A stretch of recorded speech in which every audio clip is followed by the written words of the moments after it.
이제 지난주 이어서 사도행전 근본 주제가 되는 본문을 가지고 두 번째 시간으로 3장은 마무리하도록 하겠습니다. 우선 7절을 보시면 7절 이렇게 시작이 되죠. 오른손을 잡아 일으키니. 자, 여러분 굳이 왼쪽 오른쪽을 구분해서까지 표현할 이유가 있을까요? 이유가 있기에 표시를 했겠죠. 성경에서 오른손이라는 표현은 뜻밖에도 굉장한 역사의 큰 맥락을 갖고 있습니다. 그래서 이것은 그냥 오른손을 잡아 일으켰다라는 의미가 아니고 구약의 언약적 관점에서 이해를 가져야 됩니다. 우선 첫째는 구약에서는 오른손을 어떻게 표현하고 있을까? 우리 시편 98편을 좀 띄워주세요. 새 노래로 여호와께 찬송하라. 어떤 전제를 먼저 던져놓고 그 다음 설명을 잘 들어보십시오. 그는 기이한 일을 행하사 그의 오른손과 거룩한 팔로 자기를 위하여 뭘 베푸신다고 되어 있습니까? 구원. 근데 그 구원을 무슨 팔로? 오른팔로. 근데 여기에 보면 그냥 오른팔이라고 되어 있는데, 오른손이라고 되어 있는데 사실은 거룩한 팔로가 붙어 있죠. 그래서 거룩한 오른손으로 그 뜻입니다. 자, 하나님의 구원을 설명할 때 그분의 오른손으로 건지신다 이런 표현을 썼어요. 이사야 선지자는 조금 더 구체적으로 41장을 좀 띄워볼까요? 두려워하지 말라. 내가 너와 함께 함이라. 놀라지 말라.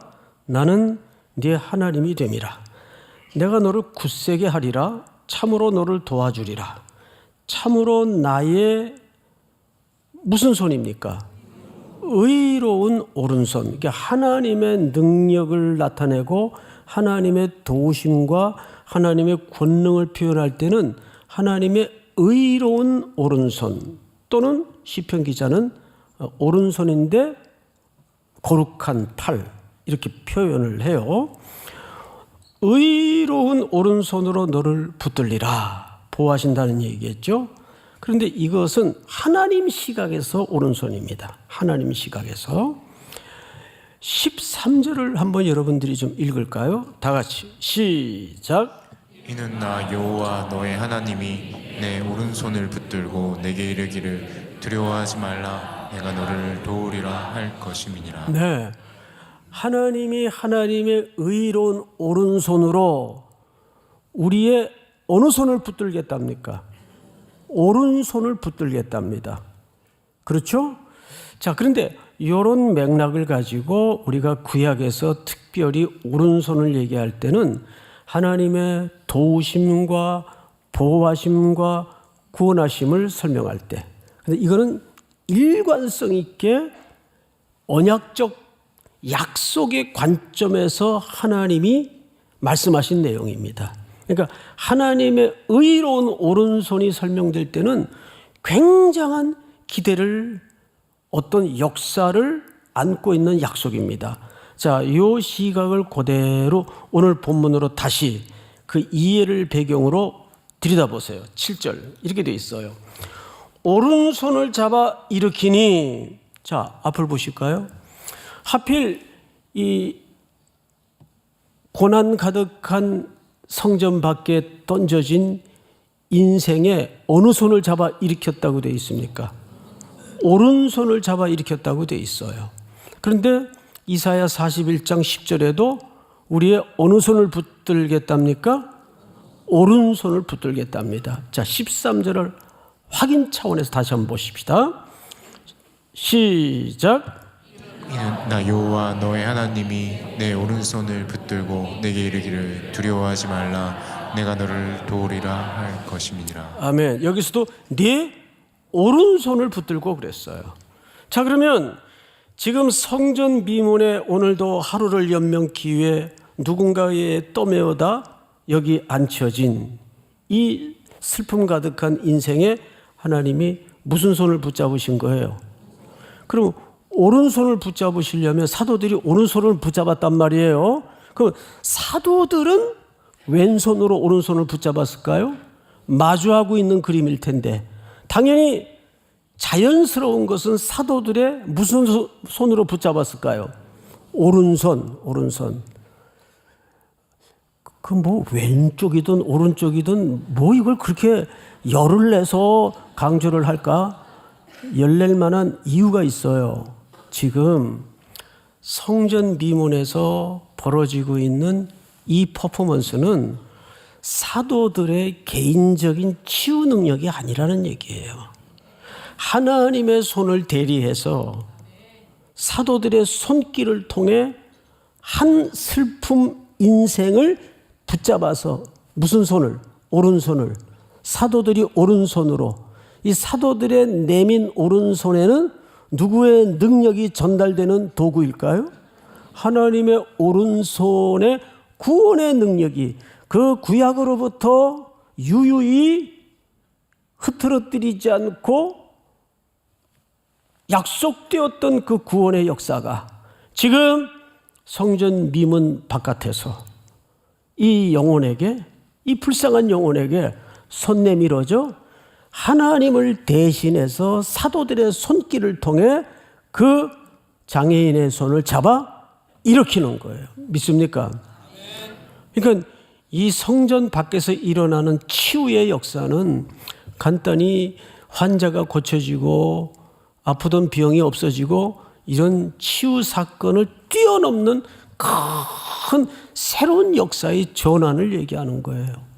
자, 성전이라는 것은 당시 아무 역사도 일으키지 못하고 화석화되고 박제화되어서 그 죽은 종교와 같이 그들의 기득권이나 더 강화시키고 하는, 그리고 예배라는 종교라는 과잉과 과열을 통해서 그들의 의만 점점 쌓아가는 생명을 가두고 죽어버린 그런 상징적 존재가 유대교요, 바로 성전입니다.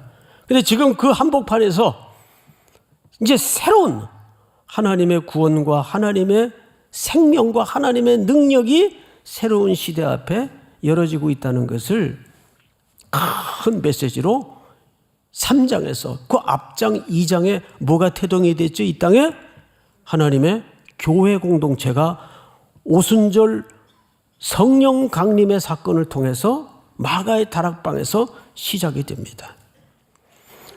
누구도 주목하지 않았던 현장이고 누구도 기대하지 않았던 아주 미미한 한 줄기 바람 같은 여파였어요. 그런데 그 한 줄기 바람 같은 진동이 나중에는 역사를 바꾸고 시대를 뒤집어 엎는 변혁의 역사로 나타날 줄이야 누가 알았겠습니까? 바로 오늘 이 사건은 그런 역사의 새로운 장을 암시하는 내용입니다. 자, 또 7절을 다시 보십시다. 오른손을 잡아 일으키니 발과 발목이 곧 힘을 얻고, 제가 만약에 글을 쓴다면 이렇게 그냥 써도 안 되겠습니까? 다리에 힘을 얻고, 그걸 뭐 굳이 디테일하게 발과 발목에 힘을 얻었다. 그러고 보니까 이 사도행전은 누가 썼습니까? 어떻게 알았어요? 제가 방금 말씀드렸죠. 누가가 썼어요. 누가는 사도행전과 누가복음을 기록했죠. 근데 혹시 누가의 직업이 뭔지 아세요? 의사예요. 의사적 시각으로 세 분에서 발목을 따로 묘사를 했습니다. 자, 그런데 자기 전공의 어떤 실력을 자랑하려고 묘사를 이렇게 의사답게 디테일하게 썼을까요? 그런 게 아니에요. 이렇게 누가가 누가라는 의사의 시각에서 이렇게 세분화시켜 신체의 회복을 묘사한 것은 더 중요한 이유가 있습니다. 뭐냐 하면 온전한 회복을 얘기하는 거예요. 보통 사람이 뭔가를 틀어막을 때는 또 문제를 해결할 때는 거의 온전한 해결이라는 것을 기대할 수가 없어요. 급해서 이거 틀어막았는데 뒤에 보면 더 큰 데가 빵꾸가 나 있어요. 빵꾸라는 말 요즘 안 쓰죠. 펑크가 나 있어요. 옛날 사람이라 그래요. 예. 그런 거예요. 우리가 비즈니스를 하든지 인생 긴 맥락에서 벌어지는 일들을 급급에 막다 보면 온전히 해결하는 인생의 현장도 없고 계속 문제는 문제를 꼬리 물고 들어옵니다. 이거 끝나나 싶으면 또 다른 더 큰 문제가 등장하고 그렇죠. 산 넘으면 강 나오고 강 건너면 또 끝없는 사막이 나오고 그렇게 허걱거리면서 가게 돼 있죠. 그런데 여기에서 누가가 사도행전을 기록하면서 이렇게 세밀히 묘사를 한 것은 온전한 회복, 통전적인 회복, 종합적인 회복을 얘기하는 겁니다. 하나님은 우리에게 그런 회복을 약속하시고 결과를 허락하시는 분이신 줄을 믿으셔야 합니다. 이렇게 한치의 앞을 내다볼 수 없는 또 오늘 무슨 일이 또 일어날지 지금 모르잖아요.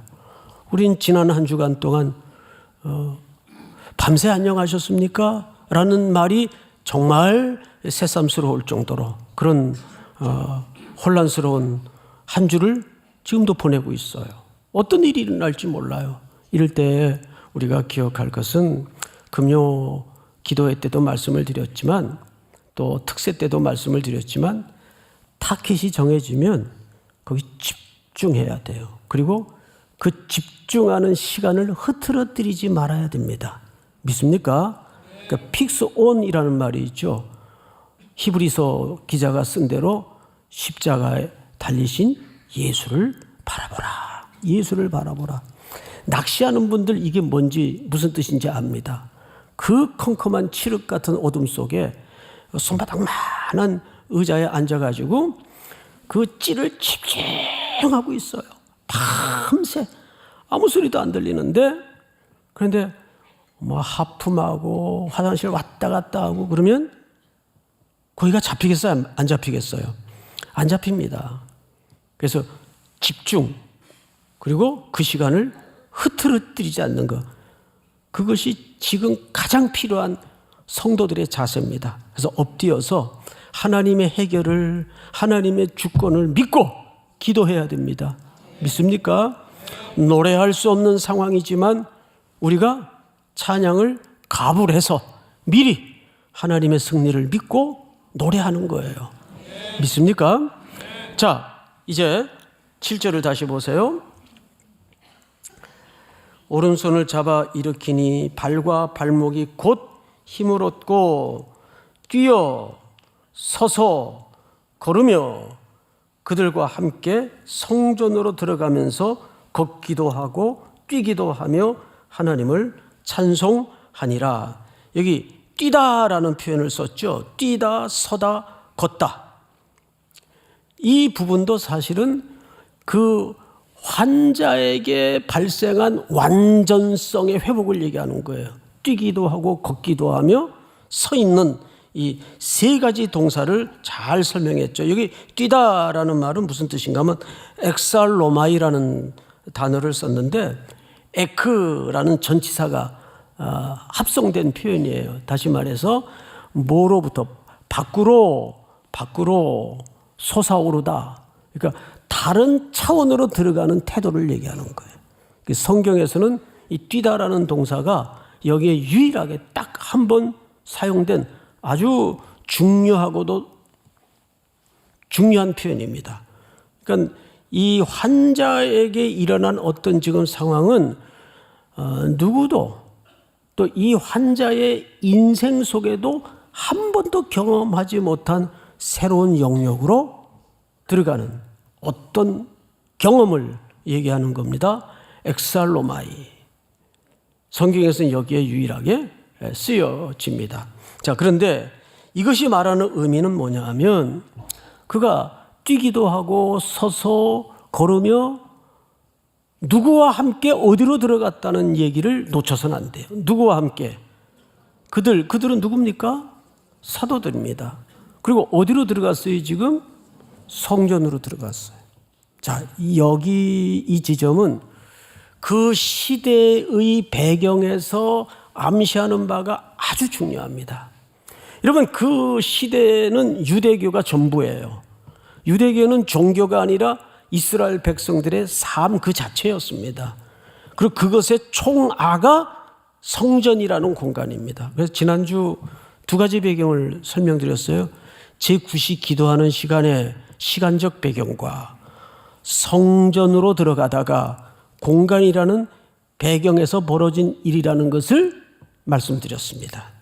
그런데 여기에는 가장 아름다운 종교의 허영이 가장 잘 녹아진 그 아름다운 문, 뷰티풀 게이트 앞에 40년 이상 걷지도 뛰지도 못하고 누군가의 손에 이끌려 떠매어 오늘도 하루를 연명기에 나와 있는 이 장애인 겸 거린 어떤 인생을 살았는지 넉넉히 짐작이 가겠죠. 그런데 오늘 이 사람이 종합적이고 온전히 회복이 돼서 누구와 함께? 사도들과 함께. 어디로 들어갔다고요? 성전으로 들어가요. 성전에 들어가서 뭐 하고 있습니까? 찬송했다고 돼 있어요. 예배자로 섰다 그 말이에요. 자, 이것이 암시하는 시대적 의미가 뭔가를 지금부터 조금 설명을 드릴 테니까 잘 들으셔야 됩니다. 그냥 환자가 한 명 고쳐졌나 보다. 아유, 참 좋겠다. 그런 단순한 의미가 아니라 오랜 수천 년의 역사의 장벽이 무너지는 의미를 이 의미 속에 담고 있습니다. 자, 유대인들은 소위 사회적 통념을 만들어요. 그 사회적 통념을 만들 때는 처음부터 좋은 의도에서 만들었습니다. 그 대표적인 인물들이 바리새인들입니다. 바리새인들이 그런 통념을 만들 때, 야, 자꾸 헬레니즘 문화가 들어오고 세속의 가치관이 쏟아져 들어오는데 우리가 이건 도저히 안 된다. 우리 더 철저히 거룩히 구별해서 지키자. 그 중에 하나가 SNF라고 세례요한이 속했던 그룹이 하나 있었어요. 그 또 하나 부류가 바리새인들입니다. 이 바리새인들은 그래서 온갖 규제를 만들어요. 과연 우리가 죄를 안 지으려면 죄가 뭔지를 규정해야 된다. 그리고 죄인들을 구분해야 된다. 해서 그들이 그런 사회적 배경 속에서 그들의 기준과 그들의 잣대로 만들어 놓은 죄인들이 누구냐 하면 장애인들, 이방인들, 세리, 특별히 사회적으로 그들과는 함께 할 수 없는 특별히 가난한 사람들, 가난한 사람들에 대한 바리새인들의 시선을 이해해야 됩니다. 저들은 왜 못 살까? 물질의 주권은 하나님께 있는데 그러면 하나님께로부터 복을 못 받은 사람들이에요. 하나님이 복 주지 않는 사람들을 우리가 사랑할 수 없다. 사고가 희한하죠? 그래서 그들은 가난하면 하나님께 저주받은 존재로 구분을 지었습니다. 그래서 성경에 보면 이런 표현 기억나시죠? 바리새인들은 돈을 좋아하는 자들이라. 왜 그 표현이 그 시대에 가능했는지 아십니까?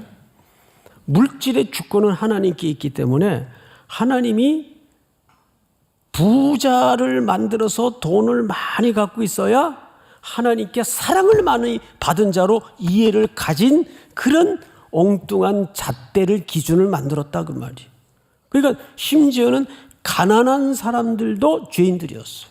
그래서 바리새인들은 돈을 좋아하는 자라는 말이 그런 맥락에서 사고가 형성이 됩니다.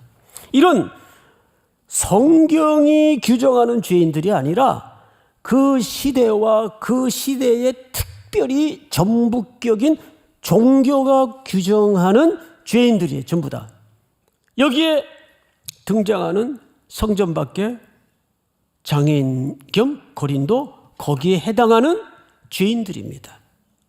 그런데 그가 지금 하나님의 의로운 오른팔을 대신한 사도들의 손에 내미는 자비와 긍휼을 통해서 어디로 들어가고 있습니까? 성전으로 들어가고 있어요.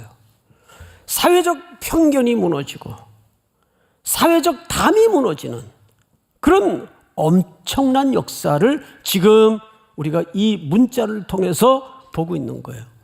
제가 설교 때마다 자주 이런 설명을 드리죠.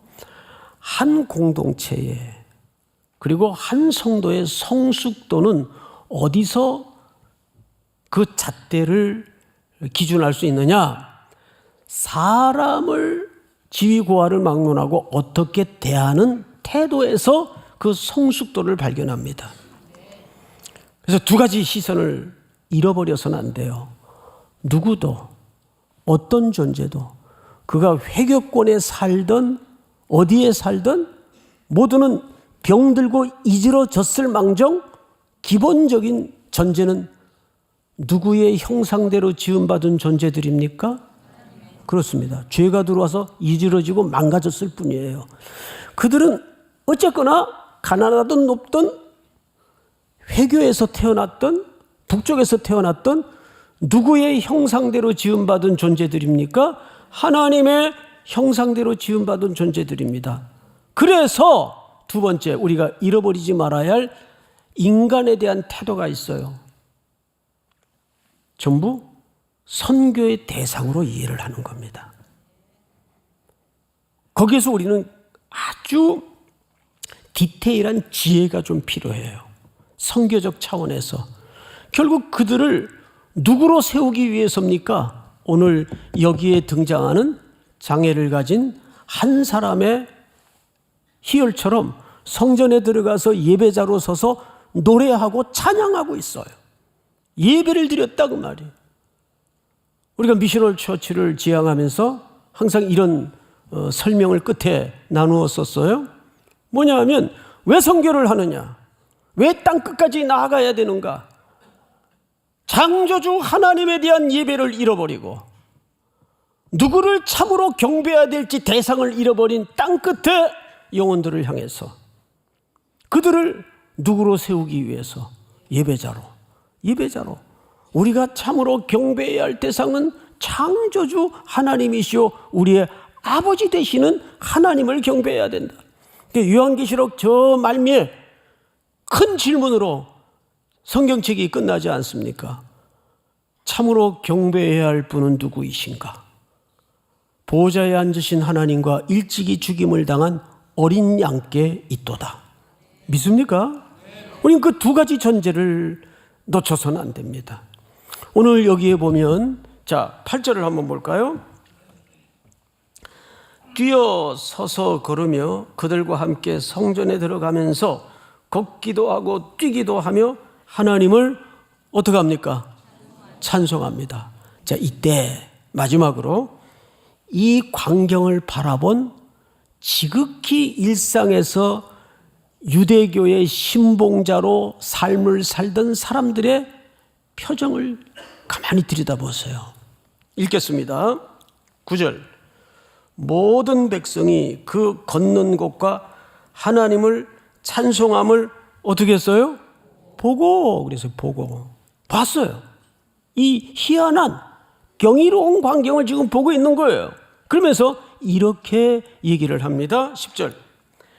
그가 본래 성전 미문에 앉아 구걸하던 사람인 줄을 알고, 자, 앞을 보십시다. 여기에서 이 백성들의 지금 이 희한한 광경을 알았던 게 먼저였습니까? 본 게 먼저였습니까? 알았던 게 먼저죠. 어떻게 알았다고요? 저 사람 원래 그 성전 미문에 앉아있던 사람이었는데 이거는 그 당시 사람들이 알고 있는 인식의 범주였습니다. 맞죠? 근데 그랬던 사람이 지금 그들의 눈앞에서 걷기도 하고 뛰기도 하며 하나님을 예배하고 찬양하는 모습을 어떻게 하고 있죠? 보고 있는 거예요. 자, 다시 여쭙겠습니다. 안 게 먼저예요? 본 게 먼저예요? 그렇죠. 근데 그 알미라는 것은 지극히 제한된 피상적인 일상에서의 알미였어요. 맞죠? 일상에서의 알. 그렇다면 이들이 알에서 어디로 나갔다는 얘기입니까? 봄으로 나갔다는 얘기예요. 알에서 그들이 지금 본 것은 옛날에 알던 그 사람의 일상의 모습이 아니에요. 누구로 서 있는 거죠? 사도들과 함께 노래하며 예배하며 새로운 인생으로 서 있는 겁니다. 믿습니까? 이것이 복음의 확장성이에요. 그래서 오늘 세 가지 키워드로 정리를 하면 이렇습니다. 첫째, 기독교는 지난주 우리가 나누었던 것처럼 복음은 나사렛 예수 그리스도의 이름으로 일어나 걸으라는 말의 의미는 복음은 저 어디 인도의 명상하는 세계처럼 이데아의 세계만 헤매고 돌아다니는 그런 뜬구름 잡는 종교가 아닙니다.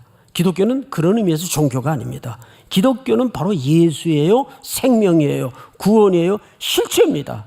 믿습니까? 말만 하나님은 시퍼렇게 살아있다고 얘기하지 말고 하나님은 정말 이 조국의 혼란 가운데도 하나님은 살아계십니다. 믿습니까? 죽을 것만 같은 내 비참한 현실 앞에서도 하나님은 우리의 아버지가 되십니다. 믿습니까? 그래서 복음은 현실입니다. 우리와 동떨어진 어떤 것이 아니에요. 이 땅에 육신의 몸을 입고 오셔서 사망 권세를 깨치시고 부활하신 예수 그리스도, 그분은 현재이시고 현실이십니다. 믿습니까? 두 번째 우리가 붙잡아야 될 키워드는 시공간이라는 것은 유대인들에게 그리고 이 공고한 40년 넘도록까지 이 생활을 벗어나지 못했던 이 가련한 인생에게는 그 시공간은 일상이었습니다. 그런데 놀랍게도 복음은 현실이기에 예수 그리스도의 이름으로 사도들에 의해서 하나님의 능력이 우리의 일상이라는 시간과 공간을 뚫고 들어오자 새로움의 역사가 일어나요. 모든 사람이 그것을 보고 놀랍니다. 여기 놀라다라는 말은 엑스타시.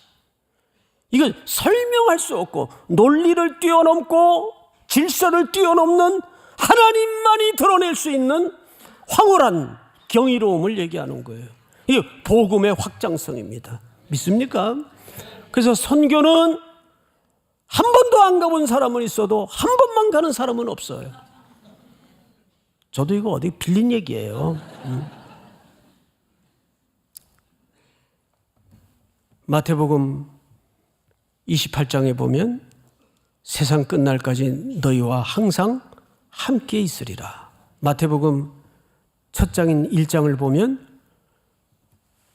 아들을 낳으리니 그 이름을 임마누엘이라 하라. 하나님이 저들과 함께 하심이라. 이것이 복음의 현재성을 가지고 우리에게 약속하신 하나님의 약속이에요. 믿습니까?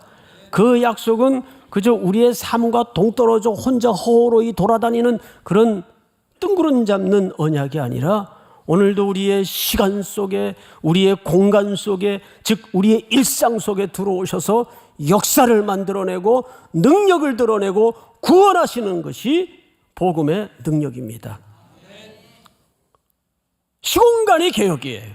그리고 그 복음은 어떻게 확장성을 갖고 있어요. 이런 새로운 생명의 부흥의 역사가 이번 겨울 선교와 여러분들의 자질구레한 일상에서부터 만져지고 확장되고 보여지는 복이 있기를 주의 이름으로 축복합니다. 우리 다 일어나십시다. 우리 찬송가 510장 하나님의 진리 등대